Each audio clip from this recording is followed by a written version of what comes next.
শাইখ, আমার প্রশ্ন হচ্ছে, আমাদের কিছু সয়াকিদার ভাই আছে, তারা ফেসবুক আইডি খুলে তাদের নামের হুম, শেষে সালাফি নাম যোগ করে, যেমন হাসিবুল সালাফি, তারপরে সামাদ সালাফি, বাবর আলী হুম, সালাফি, এরকম করে কিছু কিছু আশরফ সালাফি, হুম, সালাফি যোগ করে। এরকম সালাফি তারা কিন্তু আলেম নয়।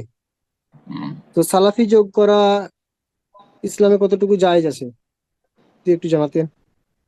ফেসবুক আইডিতে যারা আলেম নয়, যদি আলেম বেনারস থেকে ফারেক হয় জামিয়া সালাফিয়া অথবা আহমদিয়া সালাফিয়া দরভঙ্গা থেকে ফারেক হয়, বা যে কোনো মাদ্রাসার নাম যেখানকার নাম জামিয়া সালাফিয়া বা মাদ্রাসা সালাফিয়া সেখান থেকে ফারেক হয় আর সালাফি বলে, তাহলে তো ঠিক আছে, সবাই বুঝছে যে উনি একজন আলেম। আর জামিয়া সালাফিয়া থেকে বা আহমদিয়া সালাফিয়া থেকে অমুক মাদ্রাসা থেকে ফারেক হয়েছেন, সেই জন্য সালাফি।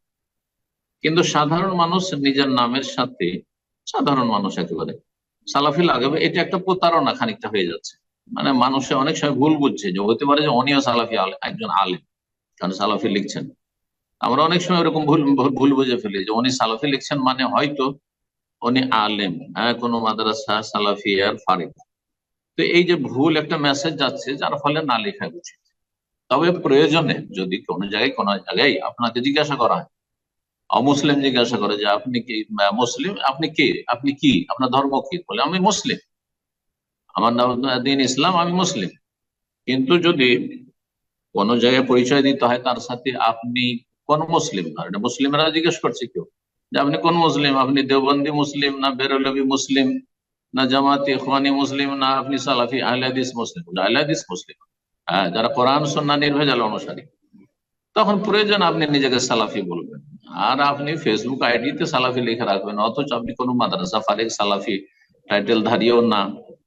এটা না করা উচিত। আমি ওই ভাইদেরকে নসিহা করবো যে এরকম না লিখাই উচিত।